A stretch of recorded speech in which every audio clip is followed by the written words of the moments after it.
लखनऊ में राजूपाल हत्याकांड से जुड़ा मामला। तो राजूपाल हत्याकांड से जुड़े मामले की एक बड़ी खबर सामने आ रही है। फरार चल रहे 1 लाख के इनामी अब्दुल कवी ने सरेंडर कर दिया है। तो एक आरोपी ने सरेंडर कर दिया है। अतीक अहमद के गुर्गे अब्दुल कवी ने सरेंडर किया है। उस पर 50,000 का इनाम भी घोषित था, जिसने लखनऊ सीबीआई कोर्ट में सरेंडर कर दिया है।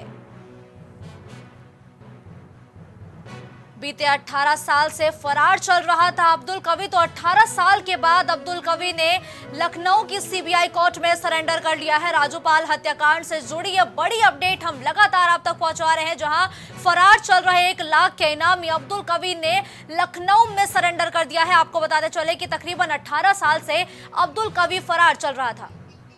इस खबर पर ज्यादा जानकारी के लिए हमारे सहयोगी मोहम्मद कलीम हमारे साथ जुड़ चुके हैं। मोहम्मद कलीम, जिस तरीके से आज अब्दुल कवी ने सरेंडर किया है सीबीआई कोर्ट के सामने, ऐसे में क्या लगता है कि उसको योगी सरकार का कितना खौफ है?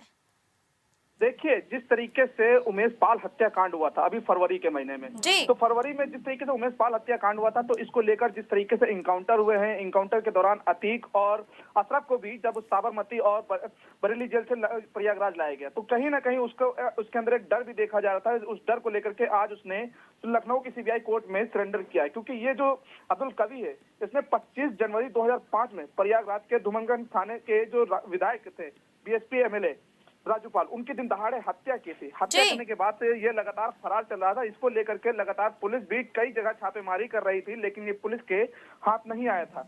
लेकिन इस मामले में अगर बात की जाए तो पुलिस ने जिस तरीके 18 साल से इसकी तलाश कर रही थी, जब ये नहीं मिला तो इसका जो भाई था उसको हिरासत में लिया और उसको जेल भी भेज दिया। और जो इसका भाई था अब्दुल कादिर, ये पेशे से अधिवक्ता भी है, जिसको 14 दिन की न्यायिक हिरासत में जेल भेजा गया था। और उसके साथ ही इसके जो घर थे, घर पर जब बुलडोजर चला था, तो उस दौरान जो कार्रवाई हुई थी, तब उसके घर से बम सहित अवैध हथियार भी बरामद हुए थे, जिसके बाद 11 लोगों के खिलाफ पुलिस ने केस भी दर्ज किया था। लेकिन तब भी ये फरार था और इसकी तलाश में यूपी के कई जिलों में एसटीएफ के साथ साथ लखनऊ पुलिस या यूपी प्रयागराज पुलिस, पूरी यूपी पुलिस उसकी तलाश में थी, लेकिन वो किसी के हाथ नहीं आया था। लेकिन एक बड़ी लापरवाही भी देखी जा सकती है कि पुलिस को चकमा दे करके वो सीबीआई कोर्ट में सरेंडर हो गया। तो कहीं ना कहीं ये पुलिस की मोहम्मद करीम, जिस तरीके से अब्दुल कवी ने तो कोर्ट में सरेंडर कर दिया है, तो क्या लगता है ऐसे में अब्दुल कवी को देख के अतीक के गुर्गे के कई और सदस्य भी सरेंडर कर सकते हैं?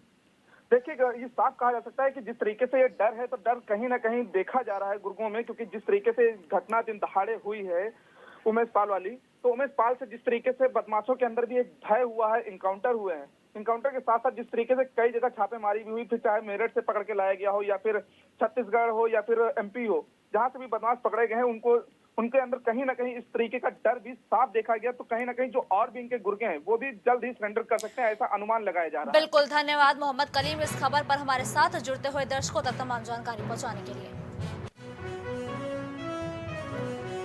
तो आजम खान के बेटे अब्दुल्ला को नहीं मिली राहत, ये बड़ी खबर हम लगातार आप तक पहुंचा रहे हैं। आजम खान के बेटे अब्दुल्ला को कोर्ट से राहत नहीं मिली है। अब्दुल्ला आजम को सुप्रीम कोर्ट से नहीं मिली है राहत, ये बड़ी खबर है, जहां सुप्रीम कोर्ट ने अब्दुल्ला को अब हाई कोर्ट जाने को कहा है, क्योंकि अब उसे सुप्रीम कोर्ट से राहत नहीं मिली है।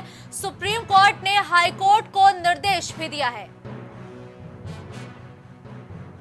अब्दुल्ला की याचिका पर जल्द सुनवाई कर फैसला करे। तो सुप्रीम कोर्ट द्वारा यह हाई कोर्ट को सलाह दी गई है। वही इस खबर पर ज्यादा जानकारी के लिए हमारे सहयोगी गौरव हमारे साथ जुड़ चुके हैं। गौरव, अब्दुल्ला आजम को सुप्रीम कोर्ट से तो राहत नहीं मिली, लेकिन सुप्रीम कोर्ट ने उन्हें हाई कोर्ट जाने को कहा, और हाई कोर्ट को क्या कुछ निर्देश सुप्रीम कोर्ट द्वारा दिए गए? निर्देश दिए गए हैं कि इसके मामले की सुनवाई करें, क्योंकि यहाँ पर अगर हम बात करें, कई बार जो मामला ये होता है कि जब भी कोई सजा होती है, सजा के बाद ये कहा जाता है अगर सेशन कोर्ट सजा देता है तो प्रक्रिया है, और प्रक्रिया के तहत वहाँ पर आपको उसके अपर कोर्ट यानी आपको हाई कोर्ट में अपनी याचिका डालनी चाहिए। पर यहाँ पर होता क्या है कि कई बार जल्दी सुनवाई के चलते या समय सीमा कम होने के चलते, क्योंकि अगर हम अब्दुल्ला आजम की बात करें तो वहाँ पर उनकी सदस्यता रद्द होने के बाद 100 सीट खाली हुई थी, वहाँ पर 10 मई को मतदान होना था। उसके पहले उनका सूचना ये था कि अगर सुप्रीम कोर्ट उनकी 2 सिद्धि पर यहाँ पर रोक लगा देता तो कहीं ना कहीं वो अपनी याचिका यहाँ पर जारी रखेंगे, और कम से कम उनकी जो 2 सिद्धि के चलते उनकी जो सदस्यता रद्द हुई थी उसके लेकर यहाँ पर चुनाव नहीं हो सकेगा। हो सकता है आने वाले समय में उनकी 2 सिद्धि कम कर दी जाए, तो शायद उनकी सदस्यता जो रद्द की गई है मुस्कान, वो भी यहाँ पर वापस बहाल हो जाए। तो कहीं ना कहीं इनकी उम्मीद थी और यहाँ पर उम्मीद को फिलहाल झटका ये मिला है। सुप्रीम कोर्ट ने उनकी याचिका को यहाँ पर खारिज कर दिया है। हाईकोर्ट जाने को कहा है। अब हाईकोर्ट जाएंगे और हाईकोर्ट तब तक क्या सुनवाई करता है, दो सिद्धि पर रोक लगाता है, दो सिद्धि पर रोक लगाता है तो निश्चित रूप से शायद इस बार में चुनाव होने वाले चुनाव को यहाँ टाला जा सकता है, कि कई बार ऐसा हुआ है, कई मामलों में ऐसा हो चुका है। अब आने वाले समय में मुस्कान क्या होता है वो फिलहाल कोर्ट के ऊपर निर्भर करता है। बिल्कुल, धन्यवाद गौरव इस खबर पर हमारे साथ जुड़ने के लिए। दिल्ली में ईडी सीबीआई पर विपक्षी दलों को सुप्रीम कोर्ट से एक बेहद ही बड़ा झटका लगा है। आपको बताते चले कि विपक्षी दलों की याचिका पर सुप्रीम कोर्ट ने सुनवाई से ही इनकार कर दिया है। ये बड़ी खबर है क्योंकि 14 विपक्षी दलों की याचिका पर सुनवाई से सुप्रीम कोर्ट ने ये इनकार किया है। वही आज इस मामले पर सुनवाई होनी थी, जहां सुप्रीम कोर्ट ने इस मामले को सुनने से ही मना किया है। तो वो विपक्षी दलों की ओर से ये याचिका दायर की गई थी। वही सुप्रीम कोर्ट ने कहा कि कानून सभी के लिए बराबर है और यह आदेश देते हुए सुप्रीम कोर्ट ने सुनवाई से इनकार किया है। किसी के भी साथ गलत हो तो कोर्ट जाए। नेताओं के लिए अलग निर्देश नहीं है, तो सुप्रीम कोर्ट ने सभी विपक्षी दलों को एक बड़ा झटका दिया है। वही सुप्रीम कोर्ट ने कहा कि इस तरह के दिशा निर्देश नहीं बनाए जा सकते हैं। तो ईडी और सीबीआई पर विपक्षी दलों को एक बड़ा झटका लगा है। इस खबर पर ज्यादा जानकारी के लिए विवेक शाही हमारे सहयोगी हमारे साथ जुड़े हैं। विवेक, जिस तरीके से विपक्षी दल लगातार ये कह रहे थे कि सीबीआई और ईडी सरकार के दबाव में आकर काम कर रही है, तो ऐसे में आज सुप्रीम कोर्ट की तरफ से भी उनको झटका लगा है।